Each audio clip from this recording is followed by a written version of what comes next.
गोकर्ण की हरी भरी घाटियों के बीच एक छोटा सा गांव था, कंदलवाड़ी। समुद्र से कुछ ही किलोमीटर दूर बसे इस गांव में दिन में तो पक्षियों की चहचहाहट और नारियल के पेड़ों की सरसराहट गूंजती थी, मगर रात को यहाँ एक अजीब सी चुप्पी उतर आती थी। कोई भी गांव वाला सूरज डूबने के बाद घर से बाहर नहीं निकलता था। गांव के बीचों बीच एक पुराना वाड़ा, महल जैसा घर था, देशमुख वाड़ा। 100 साल से भी पुराना, लेकिन अब वीरान।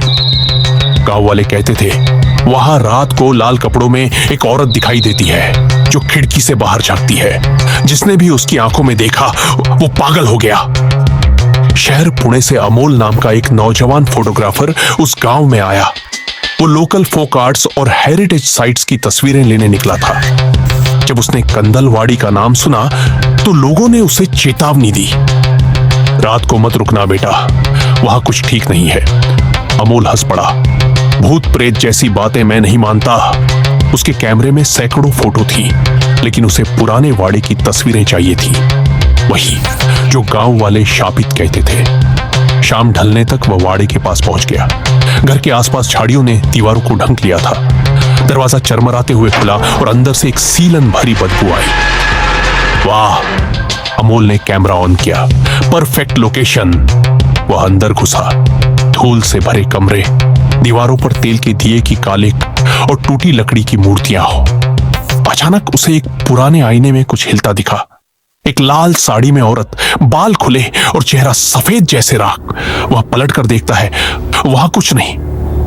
भ्रम होगा, उसने खुद से कहा और क्लिक करता गया, लेकिन कैमरे की स्क्रीन पर वही लाल साड़ी वाली औरत बार बार आ रही थी, जबकि वहां कोई नहीं थी। अमोल ने तय किया कि वह वहीं रात गुजारेगा। गांव के लोगों ने जब सुना तो सब चुप हो गए। एक बुजुर्ग शंकर काका उसके पास आए और बोले, बेटा, अगर तू वहीं रुकने का जिद कर रहा है तो एक बात याद रख, आधी रात को कोई भी आवाज सुने तो जवाब मत देना। अमोल मुस्कुराया। ठीक है काका। रात गहराने लगी। समुद्र से आती हवा दीवारों की दरारों से घर के अंदर गूंजने लगी। अमोल ने टॉर्च जलाकर चारों ओर देखा। तभी कहीं दूर घंटियों की आवाज आई। टिन टिन टिन टिन।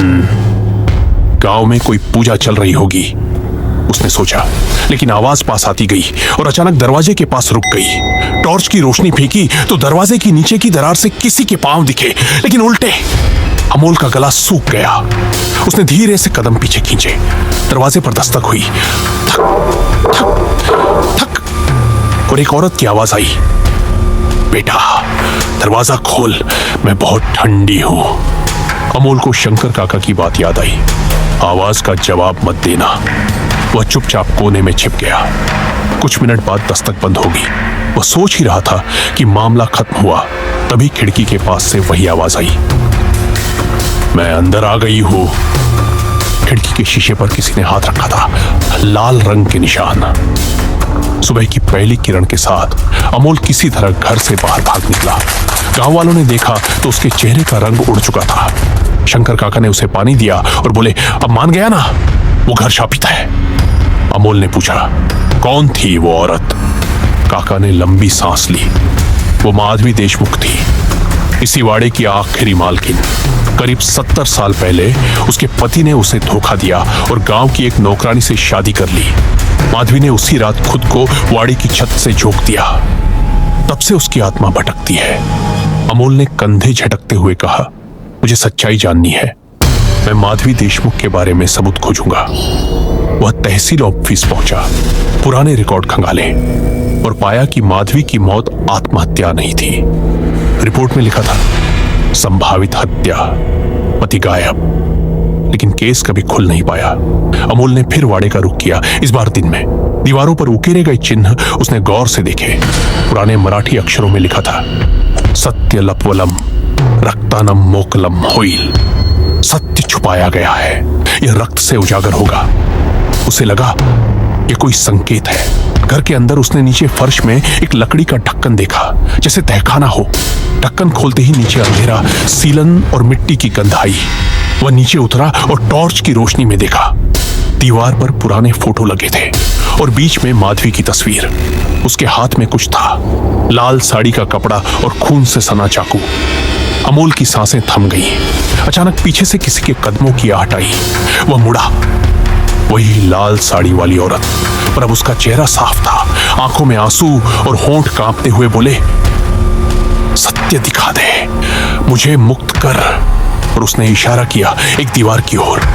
अमोल ने वहां खुदाई शुरू की। मिट्टी के नीचे से एक कंकाल निकला, गले में सोने की चैन और हाथ में चाकू के निशान। यह माधवी का पति था। अमोल ने यह खबर पुलिस को दी। तहखाने की खुदाई में असली सबूत मिले।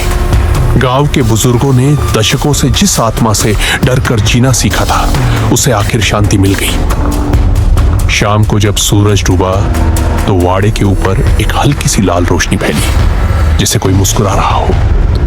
अगली सुबह जब अमोल ने कैमरा देखा तो रात की सभी तस्वीरें गायब थी।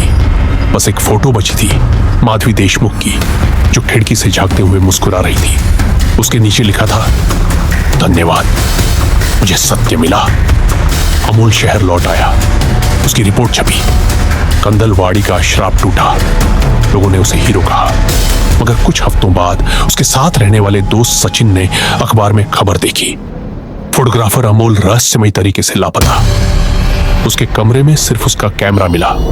कैमरे की स्क्रीन पर आखिरी फोटो, वही पुराना वाड़ा, और खिड़की में खड़ी माधवी देशमुख के साथ अब अमोल भी खड़ा था, लाल साड़ी में।